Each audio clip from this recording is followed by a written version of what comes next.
Zee 24 तास एक पाऊल पुढे। 26/11च्या हल्ल्यातील क्रूरकर्मा दोषी अजमल कसाबला सकाळी 7:30 वाजता पुण्याच्या येरवडा जेलमध्ये फाशी देण्यात आली आहे। काल रात्रीतून आर्थर रोड जेलमधून कसाबला पुण्याच्या येरवडा जेलमध्ये हलवण्यात आलं। अत्यंत गुप्तता याबाबत बाळगली गेली आणि आताची माहिती येते सकाळी 7:30 वाजता क्रूरकर्मा अजमल कसाबला फासावर लटकवण्यात आलेला आहे। कसाबला आज सकाळीच फाशी देण्यात आली आहे। याची अधिकृत घोषणाही काही वेळात होईलच। मात्र ही अत्यंत महत्त्वाची बातमी, ज्या बातमीशी संपूर्ण महाराष्ट्राच्या आणि विशेष करून मुंबईच्या भावना जोडल्या गेलेल्या आहेत। 26/11च्या हल्ल्यातील आरोपी क्रूरकर्मा अजमल कसाबला आज सकाळी 7:30 वाजता काही वेळापूर्वीच पुण्याच्या येरवडा जेलमध्ये फाशी दिली गेली आहे। अजमल कसाबला आर्थर रोड जेलमधून रात्रीतूनच पुण्याच्या येरवडा जेलमध्ये हलवण्यात आलं। याबाबत सावधानता बाळगण्यात आली, गुप्तता बाळगण्यात आली आणि आज सकाळीच काही वेळापूर्वी त्याला फाशी देखील देण्यात आली आहे। कसाबच्या फाशीची तातडीनं अंमलबजावणी करण्यात आली आहे। त्याला रात्रीतून आर्थर रोड जेलमधून पुण्याच्या येरवडा जेलमध्ये हलवण्यात आलं आणि गृह मंत्रालयाच्या सूत्रांची माहिती मिळते की काही वेळापूर्वी सकाळी 7:30 वाजता अजमल कसाबला फासावर लटकवण्यात आलाय। या संपूर्ण या बातमीमुळे पुन्हा एकदा 26/11च्या आठवणी ताज्या झालेल्या आहेत। 26/11च्या हल्ल्यातील आरोपी, एकमेव जिवंत आरोपी क्रूरकर्मा अजमल कसाब याला फाशीची शिक्षा सुनावण्यात आली होती। त्याला काही वेळापूर्वीच फाशी देण्यात आली आहे। तर कसाबच्या फाशीची तातडीनं अंमलबजावणी करण्यात आली आहे। आपल्यासोबत दीपक भातुसे आहेत आमचे प्रतिनिधी, त्यांच्याशी आपण बोलूया। दीपक, अत्यंत वेगवान घडामोडी घडल्या आहेत आणि कसाबला तातडीनं अंमलबजावणी करून फासावर लटकवण्यात आलं, काय सांगाल?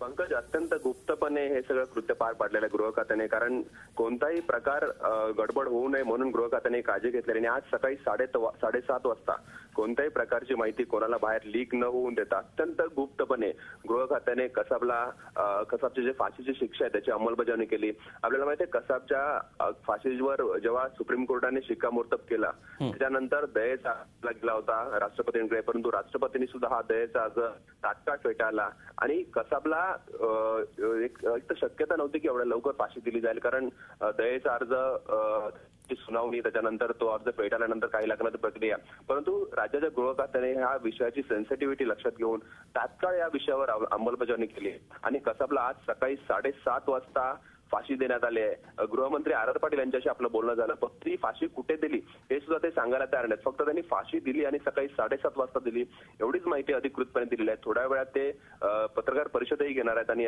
या पत्रकार परिषदेमध्ये ते सविस्तर माहिती देतील कसाबला फाशी कुठे आणि कशी देण्यात आली कदाचित, परंतु खूप गुप्तपणे ही प्रक्रिया पूर्णपणे गृह खात्याने पार पाडलेली आहे। आपल्याला माहिती आहे 26/11ला जेव्हा मुंबईवर हल्ला झाला होता 10 अतिरेक्यांपैकी केवळ एक अतिरेकी जिवंत सापडला होता कसाब हा, आणि पाकिस्तानचे जे संबंध आहेत त्या अतिरेक्यांचे ते संबंध भारताला कसाब जिवंत सापडल्यामुळे प्रूव्ह करता आले होते आणि त्याच्यानंतर मुंबई उच्च न्यायालयात कसाबच्या खटल्याची केस चालली आहे, मुंबई हल्ल्याची केस चालली।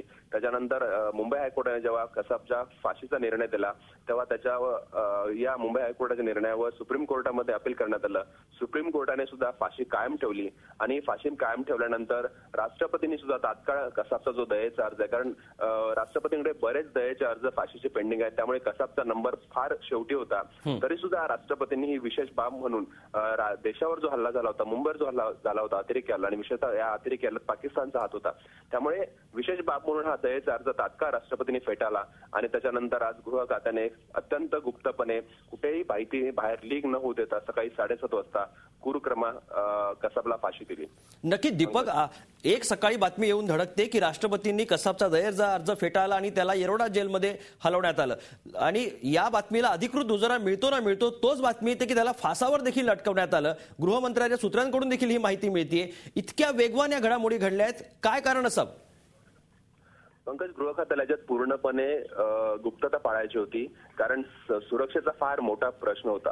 आपल्याला माहिती आहे कसाबला ज्या पद्धतीने सुरक्षेमध्ये ठेवण्यात आलं होतं, कसाबच्या भोवती जी सुरक्षा होती, येरवडा जेल असो किंवा मुंबईत जेव्हा आर्थर रोड जेलमध्ये कसाब होता, आर्थर रोड जेलमध्ये पूर्णपणे जी कडक सुरक्षा व्यवस्था होती खास कसाबसाठी, कसाबला जेव्हा जेजेला हलवण्यात आलं, जेजे रुग्णालयात उपचारासाठी, तेव्हा सुद्धा तिथे मोठ्या प्रमाणावर सुरक्षा होती आणि हा पाकिस्तानी अतिरेकी असल्यामुळे त्याच्या सुरक्षेचा फार मोठा प्रश्न सरकारसमोर होता, गृह खात्यासमोर होता. त्यामुळे सुरुवातीपासूनच कसाबसाठी जी आहे ती विशेष सुरक्षा होती आणि या सुरक्षेच्या कारणामुळेच गृह खात्याने पूर्णपणे गुप्तता पाळली आणि ज्या प्रक्रिया वेगवान पद्धतीने घेतल्या. कदाचित दयेचा जो अर्ज आहे राष्ट्रपतींनी तो सुद्धा आधी फेटाळला असेल, परंतु त्या संदर्भात सुद्धा पूर्णपणे गुप्तता पाळली गेली असावी आणि ही माहिती गृह खात्याला जेव्हा राष्ट्रपतींनी दयेचा अर्ज फेटाळल्याची माहिती गृह खात्याला कळवली असेल, त्याच्यानंतर फाशीची प्रक्रिया गृह खात्याने तात्काळ पार पाडली असेल आणि या सगळ्यात अगदी राष्ट्रपतींनी दयेचा अर्ज फेटाळल्यापासून ते कसाबला फाशी देईपर्यंत या सगळ्या प्रकरणामध्ये पूर्णपणे गुप्तता पाळण्यात आली.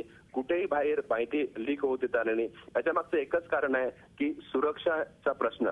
कारण पाकिस्तानी अतिरेकी असल्यामुळे आणि या प्रकरणात कुठल्याही प्रकारे पाकिस्तानकडून घातपात होण्याची शक्यता असल्यामुळे राज्याच्या गृह खात्याने त्याचबरोबर केंद्रीय गृह खात्याने राष्ट्रपतींच्या कार्यालयाने पूर्णपणे गुप्तता पाळून ही सगळी प्रक्रिया पार पाडली असावी.